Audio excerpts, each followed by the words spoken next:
I'm a Muslim, the things I say in everything we do every day. Bismillahirrahmanirrahim.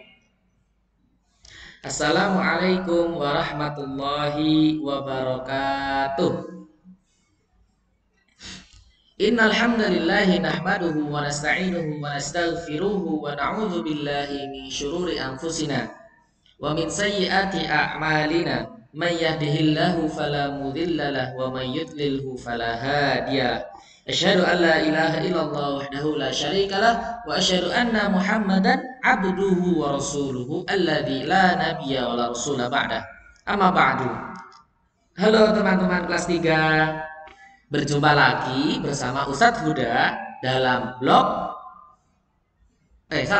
dalam diniyah atau dalam materi diniyah.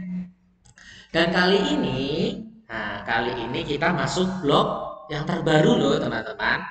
Siapa yang sudah tahu kemarin Ahad atau Sabtu ya, atau hari Senin bahkan, Ustadz Huda sudah menyampaikan bahwasanya untuk minggu ini kita akan masuk ke blok baru, yaitu blok sirah. Siapa yang belum tahu apa itu sirah? Nah, pasti teman-teman sudah tahu kan, karena teman-teman sudah mempelajarinya dari kelas 1. Sirah itu adalah perjalanan Nabi Muhammad Sallallahu Alaihi Wasallam dan juga perjalanan semua para nabi, atau bahkan juga perjalanan dari terbentuknya bumi sampai nanti hari kiamat. Wallahu a'lam. Dan pada kelas 3 ini teman-teman masih menggunakan buku yang sama ya.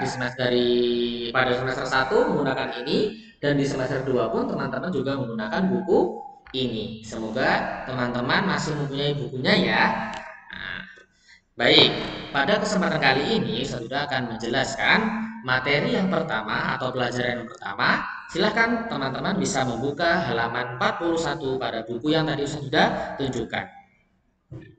Nah, apa judulnya teman-teman? Yaitu Kerasulan Nabi Muhammad Sallallahu Alaihi Wasallam, atau di mana Nabi Muhammad itu diangkat menjadi Rasul. Baik, nah ini berdasarkan yang ada di buku yang saya sudah baca dan teman-teman pasti juga membacanya. Itu ada subbab yang pertama, yaitu tentang gua Hiro, yaitu suatu keadaan di mana di dalam gua Hiro, atau bahasa Arabnya Ghori Hiroin, gua Hiro. Baik. Nah, ini teman-teman adalah gambar gua Hiro, yang mana teman-teman akan mengetahui apa yang ada di dalam gua tersebut. Dan teman-teman, semoga kita semua dan bahkan yang sudah pernah datang ke tempat tersebut bisa datang kembali suatu saat nanti. Amin, Allahumma amin. Nah, ini adalah gua Hiro, yang mana teman-teman ketika nanti mungkin umroh atau bahkan haji, atau bahkan ada yang kuliah di sana, atau hanya sekedar datang, bisa mendatangi tempat tersebut. Baik teman-teman, pada zaman dahulu penduduk Makkah terus hanyut dalam kesesatan, dan mereka terlena dalam kesesatan dan kejahiliyaan, yang mana mereka selalu berbuat tercela dan dianggap hal tersebut adalah suatu hal yang lumrah di tengah-tengah mereka semua. Dan keyakinan mereka pun sangat-sangat sesat, yang mana mereka menyembah berhala. Dan hal tersebut sangat erat terjadi di masyarakat pada zaman Nabi, sebelum zaman Nabi diutus Allah untuk menjadi Rasul. Kemudian yang kedua, nah, orang-orang kafir pun mereka meyakini bahwasanya Allah yang menciptakan segala yang ada, yaitu mereka yakin dengan adanya tauhid rububiyah. Semoga teman-teman masih ingat ya apa itu tauhid rububiyah. Tetapi mereka tidak mau beribadah kepadanya, atau tidak mau melakukan tauhid uluhiyah. Dan semoga teman-teman masih ingat juga ya antara tauhid rububiyah dan tauhid uluhiyah. Dan selanjutnya, letak Gua Hiro adalah di puncak gunung yang memiliki nama Gunung Nur atau terkenal bahasa Arabnya Jabal Nur. Jabal Nur. Nah, Gua Hiro itu terletak di puncak gunung tersebut. Nah, jarak Gua Hiro dari kota Makkah sampai Gua Hiro tadi itu sekitar 8 km, teman-teman. Jadi jarak itu yang ditempuh Nabi dari kota Makkah sampai ke Gua Hiro. Nah, tapi pertanyaannya, apa yang dilakukan Nabi? Nah, insya Allah teman-teman akan mengetahui. Nah, ini adalah apa saja hal yang dilakukan oleh Nabi ketika berada di dalam Gua Hiro. Jadi dari perjalanan dari kota Makkah tadi menuju ke Gua Hiro itu dilakukan oleh Nabi sejauh 8 km. Ya, sejauh 8 km di teriknya atau sangat panasnya matahari di padang pasir kala itu. Nah, apa yang dilakukan Nabi? Nabi Muhammad sering berdiam diri di dalamnya. Untuk apa? Untuk beribadah, kemudian memikirkan kebenaran. Nah, kemudian di situ adalah Nabi berdiam diri dan beribadah, ya, beribadah. Walaupun ketika itu Nabi belum diutus menjadi rasul. Nah, kemudian sudah lama Nabi berdiam diri di sana. Ketika Nabi kehabisan bekal, pulanglah beliau Nabi Muhammad ke rumah untuk mengambil bekal lagi, yang mana telah disiapkan oleh istrinya. Siapa istri Nabi Muhammad yang pertama? Khadijah radhiyallahu anha. Betul. Dan istri Nabi Muhammad Khadijah radhiyallahu anha ini tidak mengeluh dengan apa yang telah Nabi perbuat, bahkan mendukung sesuatu atau bahkan Khadijah ini mendukung Nabi Muhammad untuk terus beribadah. Itu tadi adalah suatu keadaan yang ada di dalam Gua Hiro. Dan teman-teman harus tahu juga di sini ada tulisan P sama dengan 3M, itu adalah panjang. Nah, jadi panjang masuk Gua Hiro itu sekitar 3 meter. Kemudian lebarnya 1,5 meter dan tingginya itu 2 meter. Dan kalau Ustadz sudah baca itu untuk Gua Hiro hanya cukup dimasuki oleh 2 orang saja. Tetapi ketika untuk sholat kayaknya ini hanya cukup 1 orang saja. Baik, itu tadi adalah keadaan pertama, ya, cerita tentang keadaan di dalam Gua Hiro. Nah, ini adalah awal mula turun wahyu.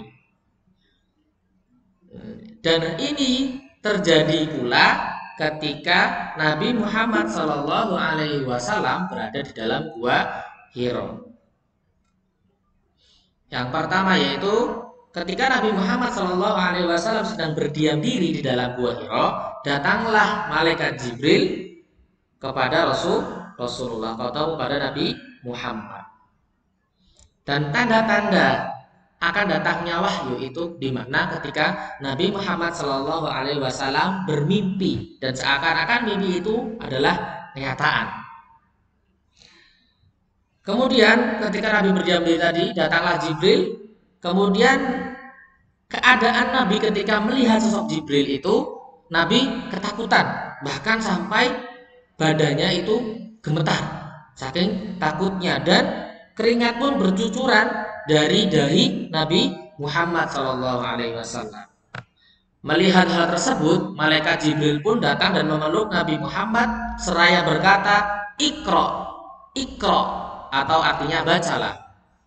Kemudian Nabi Muhammad menjawab dalam bahasa Arab, "Wa ma ana biqari'in," "Wa ma ana biqari'in," yang artinya aku tidak bisa membaca. Dan pertanyaan tersebut dan jawaban tersebut diulang-ulang sampai 3 kali jumlahnya. Selanjutnya, nah ketika setelah itu malaikat Jibril pun akhirnya membacakan wahyu yang pertama, yaitu surat Al-Alaq ayat 1 sampai 5 yang bunyinya Bismillahirrahmanirrahim. Iqra bismi rabbikal ladzi khalaq. Khalaqal insana min 'alaq. Iqra wa rabbukal akram. Alladzi 'allama bil qalam. 'Allamal insana ma lam ya'lam. Shadaqallahul adzim. Itu adalah ayat pertama, ya, ayat atau wahyu pertama yang diturunkan oleh Allah melalui malaikat Jibril yang disampaikan kepada Nabi, yaitu surat Al-Alaq ayat 1 sampai 5. Tadi sudah bacakan, teman-teman bisa membaca artinya di dalam buku di halaman 43. Kemudian setelah itu malaikat Jibril memberitahukan kepada Nabi Muhammad SAW bahwa dia atau Nabi Muhammad itu telah diutus oleh Allah Subhanahu wa taala menjadi rasul untuk menyampaikan risalah Allah Subhanahu wa taala atau risalah agama Islam kepada seluruh manusia. Insyaallah. Dan selanjutnya, setelah terjadi hal tersebut, kembali Nabi Muhammad Shallallahu Alaihi Wasallam ke rumah untuk menemui istrinya Khadijah radhiyallahu anha. Dan Rasulullah menceritakan apa yang telah terjadi padanya. Tetapi yang harus teman-teman ketahui, ketika Nabi Muhammad SAW datang itu dalam keadaan sangat takut, sampai beliau Nabi Muhammad mengatakan kepada Khadijah radhiyallahu anha, "Zammiluni, zammiluni," atau dalam bahasa Indonesianya, selimutilah aku, karena saking takutnya Nabi Muhammad SAW. Dan kemudian Khadijah radhiyallahu anha menyelimuti Nabi dan menenangkan keadaan Nabi Muhammad Shallallahu Alaihi Wasallam. Kemudian setelah tenang Nabi Muhammad pada suatu hari, Khadijah radhiyallahu anha mengajak Nabi Muhammad untuk bertemu dengan pamannya, yaitu Waraqah bin Nufail. Yang mana Waraqah bin Nufail itu adalah syaikhan kabiran qad ama, atau dalam bahasa Indonesianya itu orang yang sudah tua renta. Dan bahkan Waraqah bin Nufail ini seorang yang buta, dan dia bukan beragama Islam tetapi beragama Nasrani. Yang mana kemudian Khadijah meminta kepada Waraqah bin Nufail untuk mendengarkan cerita dari suaminya, yaitu Nabi Muhammad SAW. Kemudian Nabi Muhammad pun menceritakan apa yang telah dialaminya. Dan Waraqah bin Nufail pun meyakini dan membenarkan apa yang telah terjadi, dan mengatakan bahwasanya orang tersebut atau malaikat tadi itu bernama Namus atau Jibril. Namus atau Jibril yang diturunkan oleh Allah pada kala itu kepada Nabi Musa alaihi salam. Dan kemudian Waraqah bin Nufail pun mengatakan kepada Nabi Muhammad, jikalau nanti orang-orang mengetahui hal tersebut, bahwasannya Nabi telah diangkat menjadi Rasul, dan jika Nabi Muhammad nanti diusir oleh mereka, maka Waraqah bin Nufail atau diriku akan membelamu sebenar-benar pembelaan. Tetapi sebelum hal tersebut terjadi, paman Khadijah radhiyallahu anha Waraqah bin Nufail telah meninggal, dan wahyu pun beriringan datangnya. Itu alhamdulillah adalah cerita di mana wahyu pertama kali turun, dan bagaimana keadaan orang-orang Arab kala itu, dan bagaimana juga dan apa yang saja yang dilakukan oleh Nabi Muhammad ketika berada di Gua Hira. Alhamdulillahirabbil alamin. Jazakumullah khairan katsiran wa barakallahu fikum. Dan semoga teman-teman bisa memahami apa yang telah disampaikan, dan teman-teman bisa melihat semua yang sudah disampaikan di buku dari halaman 41 sampai 44. Kemudian untuk tugas teman-teman, Silakan teman-teman mengerjakan latihan atau evaluasi yang ada di dalam buku halaman 45 sampai 46. Silakan teman-teman kerjakan, kemudian difoto dan dikirimkan ke WA Ustadz Huda seperti biasa. Akhirul kalam, assalamualaikum warahmatullahi wabarakatuh.